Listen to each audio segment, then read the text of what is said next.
So sources close to the Steinhoff investigation say that former CEO Markus Jooste is dead. He's believed to have shot himself during negotiations for his arrest. On Wednesday, the Financial Sector Conduct Authority slapped him with a 475 million rand fine. This is for lying in Steinhoff's financial statements and annual reports. Jooste was given 4 weeks to pay the penalty. Local and international investors lost over 200 billion rand. That's during Steinhoff's 2017 collapse in one of South Africa's biggest accounting scandals. But let's get reaction to this.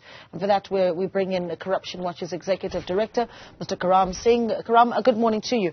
Thank you so much for joining us. I mean, essentially, you can look at social media and just see the massive conversation that's happening around the reaction to Markus Jooste's reported death. What was your first reaction when you heard the news?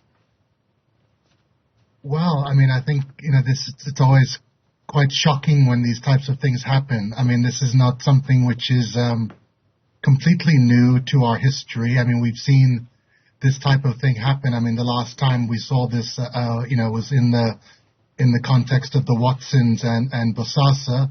I was also, reminded of Brett Cabell. Those were, slightly different scenarios, but, similar situations where we see prominent people where the net is sort of closing around them in terms of law enforcement, and then we see their untimely demise. So yeah, it's quite shocking. I think there's obviously has wanted to see some accountability for what happened in the Steinhoff matter. And there was an expectation that Markus Jooste would have been brought to book a long time ago. So I think that, it's still quite shocking. Yeah. One didn't expect it to end this way. I want to ask you the difficult question, but, I almost can't ignore it because this is what South Africans are talking about. People simply not believing that he has passed away. People looking at the timing, right? On Wednesday, the announcement of that 475 million rand fine by the FSCA, and then the very next day he's dead. I mean, what do you say to South Africans that have that view?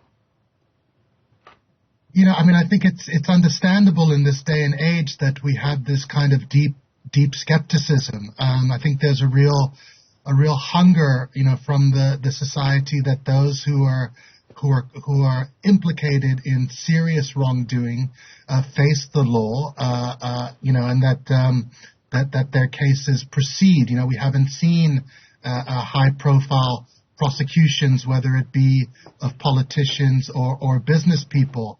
The nature of social media these days, there's a lot of conspiracy theories. There's a lot of skepticism. We live in a moment in our society where there's significantly low levels of trust. Yep. So, these types of conspiracies and this type of skepticism is not unexpected.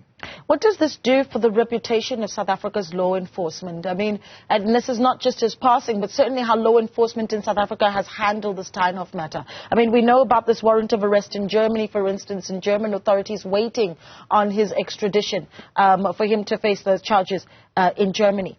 Your organization, Corruption Watch, I think it was Tawanda Karumba of your organization in January publishing a piece essentially saying, why is he not behind bars? It's been so many years, 2017, such a long time ago, when the collapse of Steinhoff happened on that fateful day in December.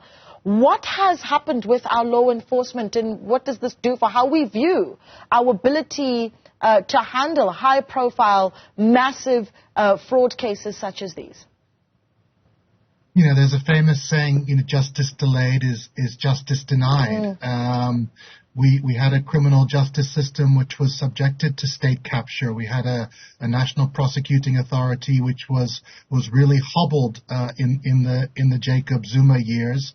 And we know that even in the last 5 years, we haven't seen the type of reform to the South African police service in terms of feeling confident that the leadership of the police, whether it be crime intelligence, whether it be priority crimes, or the detectives, is under is under leadership, is driven by a clear agenda in terms of the fight against corruption. This is why the National Anti-Corruption Strategy talks about an overhaul of the institutional architecture. So you're correct. We haven't seen in this recent era a lot of high-profile prosecutions. We've seen some assets recovered, but in terms of the process of detecting, of investigating, and then bringing matters to book, there's this huge gap we have between what we know, what gets exposed, oftentimes by investigative journalists, and then what the law enforcement infrastructure is able to produce in terms of results. So, it seemed like we were always on the back foot on the Jooste matter, that we were well behind the German authorities in terms of pursuing accountability in this matter.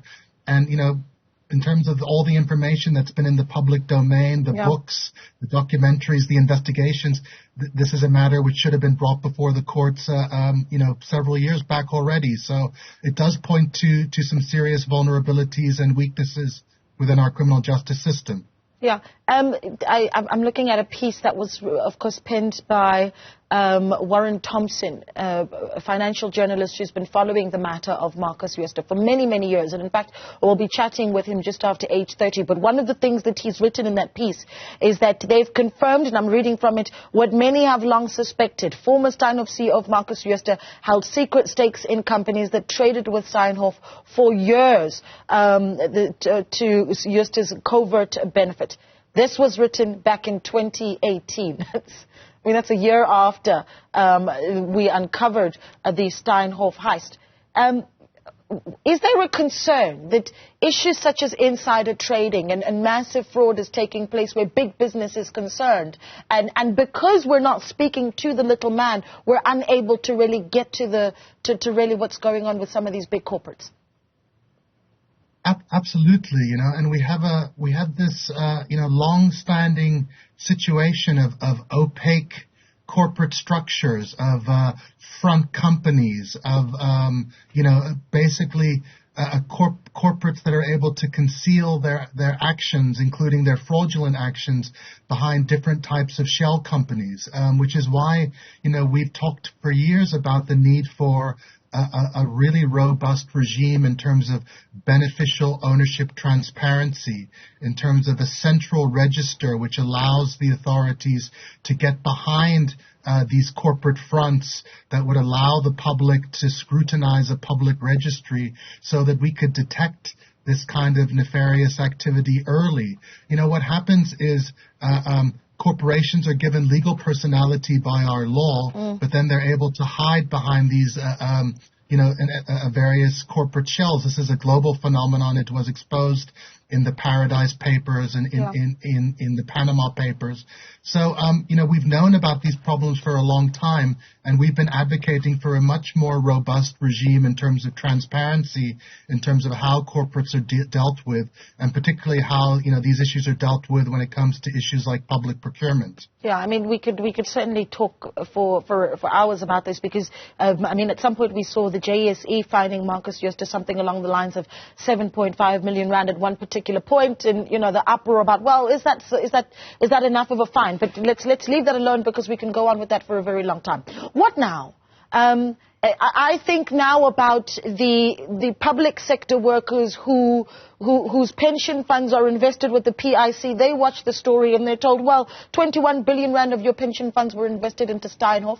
Can we still look at a prosecution posthumously? I don't think we can. Not when it comes to Mr. Jooste himself, but certainly he did not act alone. There were enablers. There are people that facilitated this fraud. There were people within the system that knew what he was doing, so the law enforcement net. There's still work to be done. There's still There's still accountability that can come from this case. But in terms of Mr. Jooste, it would be an academic exercise. You can't pursue a criminal justice against a deceased person, unfortunately. And an expensive academic exercise at that. Yeah. Well, Mr. Karam Singh, we really do appreciate your time. Thank you so much for speaking to us. Karam Singh is, of course, the Executive Director of Corruption Watch.